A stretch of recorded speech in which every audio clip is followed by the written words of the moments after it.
السلام علیکم ورحمۃ اللہ وبرکاتہ۔ آپ دیکھ رہے ہیں سبل السلام اور میں ہوں مدثر اقبال۔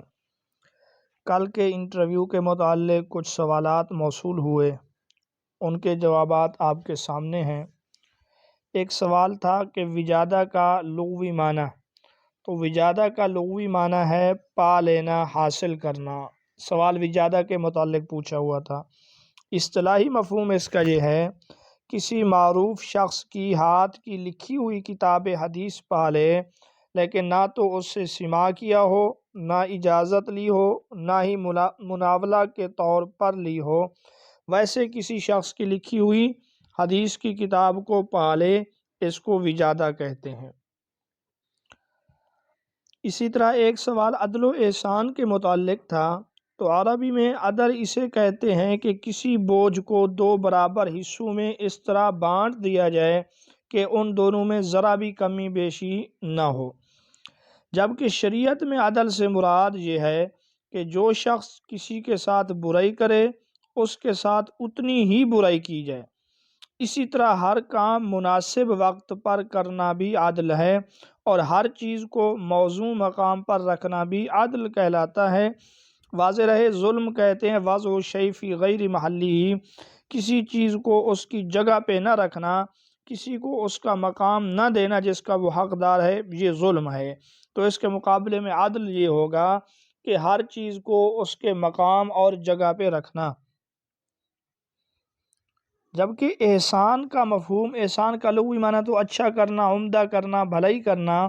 احسان کا مفہوم یہ ہے کہ کسی برائی کے بدلے میں برائی نہ کی جائے، بلکہ اس کی برائی معاف کر دی جائے اور اس سے درگزر کیا جائے۔ ایک سوال تدلیس کے متعلق تھا، تدلیس کسے کہتے ہیں؟ تو اس کا لغوی معنی ہے چھپانا، اور اصطلاحی معنی راوی سند میں اپنے شیخ یا شیخ کے شیخ کا وہ نام یا کنیت یا لقب اختیار کرے جو غیر معروف ہو، یعنی اپنے راوی اپنے استاد کو یا اپنے استاد کے استاد کو غیر مشہور، غیر معروف نام، کنیت، لقب وغیرہ سے ذکر کرے، تو اس کو تدلیس کہتے ہیں۔ آگے اس کی قسمیں ہیں۔ واضح رہے، اگر آپ سے صرف تدلیس تک پوچھا گیا ہے تو آپ ایک ہی سوال میں پورا جواب نہ دے دیجئے، بلکہ تعریف کے بعد آپ اتنا کہہ دیں کہ اس کی قسمیں ہیں۔ اگر آپ کو وہ قسمیں یاد ہوں تو وہ آپ سے یقیناً اسی ٹاپک پہ اوپر پوچھ لے گا کہ وہ قسمیں کون سی ہیں۔ اسی طرح ایک سوال تھا کہ راوی کا عادل ہونا، اس سے کیا مراد ہے؟ تو راوی کے عادل ہونے سے مراد یہ ہے کہ راوی فاسق فاجر نہ ہو، راوی متقی ہو، پرہیزگار ہو، سرعام گناہ کبیرہ نہ کرتا ہو، اور گناہ صغیرہ پر اصرار بھی نہ کرتا ہو، یہ راوی کا عادل ہونا ہے۔ اس کے ساتھ دوسرا سوال یہ بھی تھا کہ صحیح لذات ہی کی شرائط بتائیں۔ اگر کسی کو وہ تعریف یاد ہو تو بعین ہی وہی تعریف اس کی شرائط ہیں۔ بہرحال اس کے راوی عادل ہوں، کامل الضبط ہوں، اس کی سند متصل ہو، اس روایت میں کوئی علت نہ ہو، اس روایت میں کوئی شذوذ نہ ہو، یہ 5 شرائط ہیں صحیح لذات ہی کی۔ اسی طرح ایک سوال تھا حضرت زینب بنت محمد صلی اللہ علیہ وسلم کے شوہر کا نام بتائیں، تو ان کے شوہر کا نام ابو العاص بن ربیع تھا۔ حضرت زینب رضی اللہ تعالی عنہ کا انتقال اور وفات جو ہے 8 ہجری کے شروع میں۔ ایک سوال تھا نبی کریم صلی اللہ علیہ وسلم کی اولاد کے متعلق، 3 بیٹے اور 4 بیٹیاں تھیں۔ بہرحال جس طرح یہ سوالات ہم تک پہنچتے ہیں تو ہم کوشش یہی کرتے ہیں ان کے مطابق جواب دیں۔ اب اگر سوالات میں کوئی کمی بیشی ادھر سے ہو تو اس میں ہماری طرف سے کوئی غلطی اور کمی کوتاہی نہیں ہوتی۔ حدیث مقلوب کسے کہتے ہیں؟ یہ مقلوب قلب سے ہے، اس میں مفعول کا صیغہ ہے، الٹنا پلٹنا۔ حدیث مقلوب وہ حدیث ہے جس کی سند یا متن میں تبدیلی کر دی گئی ہو، یعنی راوی تقدیم و تاخیر کر دے یا الفاظ تبدیل کر دے، اس کو حدیث مقلوب کہتے ہیں۔ اس کی 2 قسمیں، مقلوب السند، مقلوب المتن۔ ایک اور سوال یہ تھا کہ حدیث غریب کسے کہتے ہیں؟ تو اس حدیث کو کہتے ہیں جس کے سند میں کہیں ایک راوی رہ گیا ہو، سلسلہ سند میں کم از کم ایک راوی کسی جگہ پہ ہو تو وہ حدیث غریب ہے۔ ایک سوال پوچھا گیا تھا مسروقہ اور محاربہ میں کیا فرق ہے؟ سرقہ اور مسروقہ میں یہ ہوتا ہے کسی کے محفوظ و مطلوب مال کو خفیہ طور پہ چرا لینا، کسی کا محفوظ مطلوب مال جس کی قیمت 10 درہم سے زیادہ ہو، اس کو خفیہ طور پہ چرا لینا، یہ سرقہ ہے، اور وہ جو مال ہے اس کو مسروقہ کہتے ہیں۔ جبکہ محاربہ حرب سے ہے، ڈاکہ زنی کو کہتے ہیں، جس میں سر عام لوٹ مار کی جاتی ہے۔ یہ فرق ہے ان دونوں میں۔ ایک سوال معتزلہ کے متعلق تھا کہ ان کے بانی کون تھے، ان کے اصول کیا تھے، تو ان کے بانی کا نام ہے واصل بن عطا۔ واضح رہے ان کو معتزلہ کیوں کہتے ہیں، یہ حسن بصری رحمۃ اللہ علیہ کا شاگرد تھا، کسی مسئلے سے اختلاف کر کے یہ وہاں سے الگ ہو کر مسجد کے دوسرے کونے میں جا بیٹھا، اس وجہ سے کہا گیا اعتزل عنا، یہ ہم سے جدا ہو گیا، اس وجہ سے ان کا نام معتزلہ بن گیا۔ ان کے اصول یہ ہیں توحید، یہ اپنے آپ کو اصحاب العدل والتوحید کہتے ہیں، یہ اپنے آپ کو معتزلہ نہیں کہتے، معتزلہ ان کو مخالفین نے نام دیا ہے، یہ اپنے آپ کا نام اصحاب العدل والتوحید رکھتے ہیں۔ تو یہ ہیں ان کے اصول 5 ہیں: توحید، عدل، وعد اور وعید، المنزلۃ بین المنزلتین، امر بالمعروف اور نہی عن المنکر۔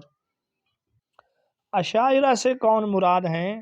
تو جو لوگ عقائد میں ابو الحسن اشعری رحمۃ اللہ علیہ کی پیروی کرتے ہیں ان کو اشاعرہ کہا جاتا ہے۔ احناف کے علاوہ ائمہ ثلاثہ یعنی امام مالک، امام شافعی، امام احمد بن حنبل رحمۃ اللہ علیہ کے اکثر پیروکار اشاعرہ ہیں۔ واضح رہے اہل سنت والجماعت عقائد میں جو اصول ہیں قرآن مجید کے، وہ تو قرآن مجید میں جو عقائد ہیں وہ مسلم ہیں، ان عقائد کی تشریحات میں ذرا اختلاف ہے۔ اس اختلاف میں اہل سنت والجماعت کے 2 گروہ ہیں، ایک ہیں ماتریدیہ، ابو منصور ماتریدی کے ماننے والے اور وہ احناف ہیں، اور دوسرے ہیں اشاعرہ جو ابو الحسن اشعری رحمۃ اللہ علیہ کی پیروی کرتے ہیں۔ قطعاً اس کا مقصد یہ نہیں ہے کہ اللہ کی ذات میں اختلاف ہے، رسول اللہ صلی اللہ علیہ وسلم میں یا ان کی نبوت میں اختلاف ہے، ایسی کوئی بات نہیں، بلکہ مقصد یہ ہے کہ کچھ چیزوں کی تعبیرات میں اختلاف ہے، تشریحات میں اختلاف ہے اہل سنت والجماعت کے نزدیک۔ اس وجہ سے 2 جماعت ہیں، ایک اشاعرہ ہیں اور ایک معتزلہ ہیں۔ ایک سوال تھا صحیح لغیرہ کی تعریف کریں تو وہ حسن لذاتی حدیث ہے جس کی اسناد متعدد ہوں، جس کی وجہ سے ضبط کی کمی پوری ہو جاتی ہے اور حدیث حسن سے بڑھ کر صحیح کے درجے میں پہنچ جاتی ہے، یہ صحیح لغیرہ کی تعریف ہے، جو حقیقتاً ہوتی حسن لذاتی ہے، لیکن وہ حسن لذاتی جس میں ضبط کی کمی تھی وہ مزید سندوں کی وجہ سے پوری ہو جاتی ہے۔ ایک سوال تھا غریب حدیث کا مجموعہ بتائیں، تو ایک کتاب ہے غرائب مالک، یہ امام علی بن عمر رحمۃ اللہ علیہ کی ہے، اور غریب کے موضوع پر الافراد امام دارقطنی رحمۃ اللہ علیہ کی ہے۔ ایک سوال یہ تھا کہ طلاق احسن کیسے دی جاتی ہے؟ تو طلاق احسن کا طریقہ یہ ہے صحبت سے خالی طور میں ایک طلاق دے کر عورت کو چھوڑ دے یہاں تک کہ عدت گزر جائے، دوسری تیسری طلاق نہ دے، صرف ایک طلاق، وہ بھی صحبت سے خالی طور میں، تو یہ طلاق احسن ہے۔ اسی طرح ایک سوال تھا کہ تقدیر کیا ہے؟ تو اس کے لغوی معنی ہے اندازہ کرنا، اصطلاحی مفہوم یہ ہے کہ جو کچھ بھی ہو رہا ہے وہ اللہ کی طرف سے مقرر کردہ ہے، اللہ کے پلاننگ اور منصوبے کے تحت ہو رہا ہے، یہ کائنات میں جو کچھ بھی ہے وہ ایک منصوبے اور ایک پلاننگ کے تحت ہے، یہ تقدیر ہے۔ اسی طرح ایک سوال یہ تھا کل کہ نکاح متع سے کیا مراد ہے، یا متع کیا ہے، کہاں پہ یہ متع کرتے ہیں؟ تو اس سے مراد کسی قابل نکاح عورت سے ایک متعین مدت کے لیے مہر کے تذکرے کے ساتھ زواج، نکاح اور متع میں سے کسی ایک لفظ کے ذریعے نکاح کرنا ہے، اس کو متع کہتے ہیں۔ اس میں مدت متعین ہوتی ہے اور اس میں وہ اجر کا لفظ ہوتا ہے جس کو وہ مہر بھی کہہ دیتے ہیں، ویسے اس کی اجرت بھی کہہ دیتے ہیں۔ اہل سنت کے نزدیک یہ حرام ہے، جبکہ شیعہ امامیہ اس کے قائل ہیں۔